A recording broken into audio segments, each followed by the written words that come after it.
Okay children, next let's study about the lysogenic cycle.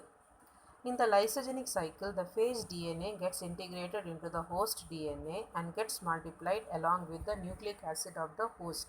So here what is happening, the phage DNA, that is the viral DNA, it gets added up to the host DNA, that is the bacterial DNA, and uh, when this bacterial DNA or the host cell is undergoing multiplication, so here this DNA, this integrated DNA also gets multiplied along with the bacterial cell.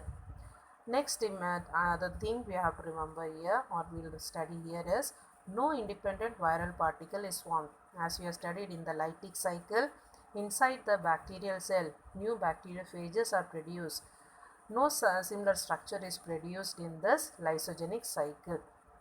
So as we have studied, as the phage injects its linear DNA into the host cell, the phage DNA, when it enters inside the host DNA, host cell, that is the bacterial cell, the phage DNA, it is linear, it is like a straight line.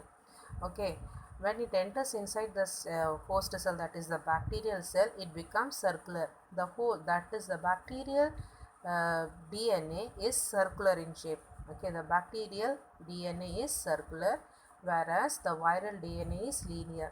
But when the phage DNA enters inside the bacterial cell, this phage DNA also becomes circular and it gets integrated into the bacterial chromosome. Okay, by the recombination. So here this viral DNA as well as the bacterial DNA, they are joined together by a process called recombination. This integrated phage DNA is now called as prophage. Okay, this bacterial DNA as well as the viral DNA together, it is called as now the prophage. You can see in this diagram here.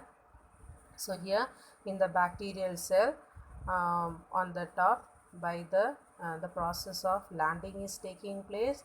Next, the pinning process is taking place. Next, third step is penetration. So from the prophage, the linear DNA enters inside the bacterial cell. Okay, so here in the diagram also you can see the bacterial DNA is circular, and after the viral DNA, in the second step you can see, after the viral DNA enters inside the bacterial cell, it also becomes circular. The phage DNA also becomes circular, which is represented by the blue color. Next, what will happen? The phage DNA as well as the bacterial DNA, they are integrated. This integrated structure is called as the prophage. Next, when this bacterial cell is undergoing division, as we know, bacteria multiplies by binary cell division. So when the cell division is taking place, each new daughter cells will have the prophage. So this is the lysogenic cycle. Now here, the activity of the is repressed by two repressor proteins which are synthesized by the phage genes. Now this prophage gene is controlled by the phage gene which synthesize two proteins. Okay, so here the prophage gene activity is suppressed by the phage gene, that is the viral gene, by synthesis of two proteins. So here what they do, first they will not allow the synthesis of new phages within the host cell. So this phage gene, what it will do, it will suppress the synthesis of new bacteriophage particles inside the host cell. Second, each time the bacterial cell when it divides, the prophage multiplies along with the bacterial chromosome. So here every time when the bacterial cell is undergoing division, the prophage will also undergo division along with the bacterial cell. Okay. Sometimes on exposure of this bacterial cell, that is the bacteria having the prophage, when it is exposed to UV radiation or any chemicals, the breaking of the bacterial cell will take place. Okay, so the bacterial cell is here ruptured not because of the virus or because of the prophage, but because of some other factors like UV radiation or chemicals. Then at that time, this phage will phage DNA will come out of this prophage and it will undergo the lytic cycle. So I think it's clear now. So when this bacterial cell with the prophage, when it is exposed to any UV radiation or chemicals, it will cause this radiation or chemicals will cause the rupture of the bacterial cell. As a result, the phage DNA will be released from it, that is excision will take place, and this phage DNA will further undergo the lytic cycle.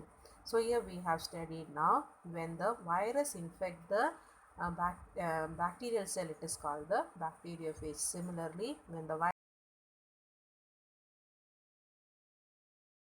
virus infected by Saferman and Morris in the year 1963. Similarly, it was reported that some virus they affected the cultivated mushrooms. So the virus which affects the fungi, they are called as mycoviruses or mycophages. Next, we are going to study the virus-like particles. So first one is the virion. Virions are nothing but the virus itself. So virion is an intact infective virus particle. Intact infective means it will have the protein coat as well as the nucleic acid.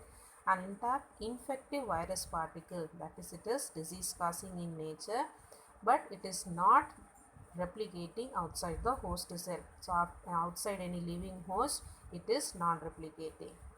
Next virus-like particle is virioid.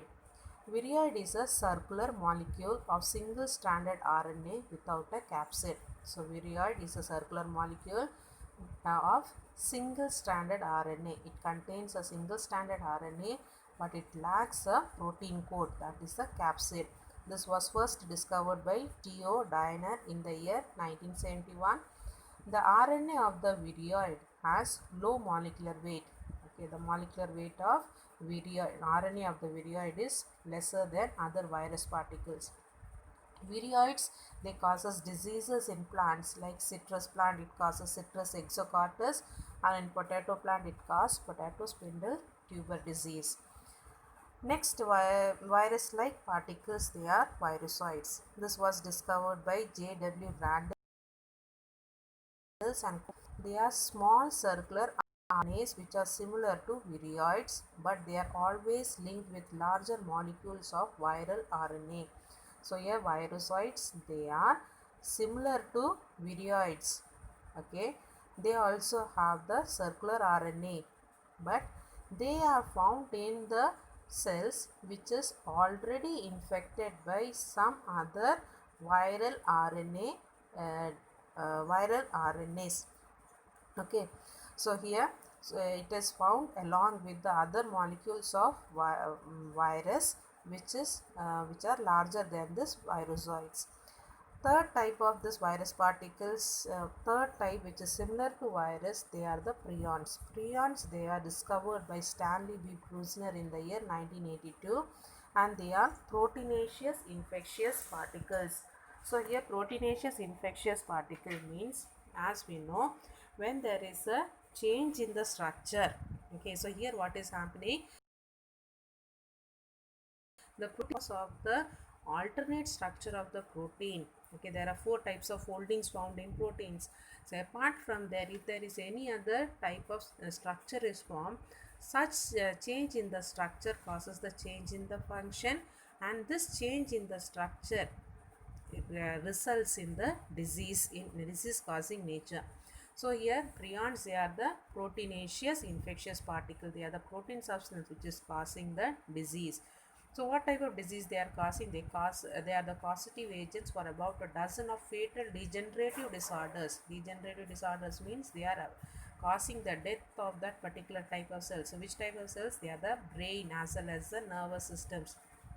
The brain and the that is the central nervous system is affected in the humans as well as in other animals. Example, you can see Creutzfeldt Jakob disease, bovine spongiform encephalopathy. Okay, so they are commonly known as mad cow disease and the scrappy disease of the sheep. Next, we are going to study about some viral diseases in plants, animals, and human beings. So plant diseases, some of the common diseases found: tobacco mosaic disease, cauliflower mosaic, sugarcane mosaic, potato leaf roll, bunchy top of banana, leaf curl of papaya, vein clearing of lady's finger, rice stingro disease, cucumber mosaic, tobacco mosaic disease. These are the few diseases found in the plants. Animal disease mostly found. Foot and mouth disease of cattle. Then rabies of dog. Encephalomyelitis of horse. Encephalomyelitis means that affects the brain. Okay. Next, human diseases. Common cold, hepatitis B, AIDS, rabies, mumps, polio, chikungunya, smallpox, chickenpox, measles, etc. are some of the human diseases caused by this virus.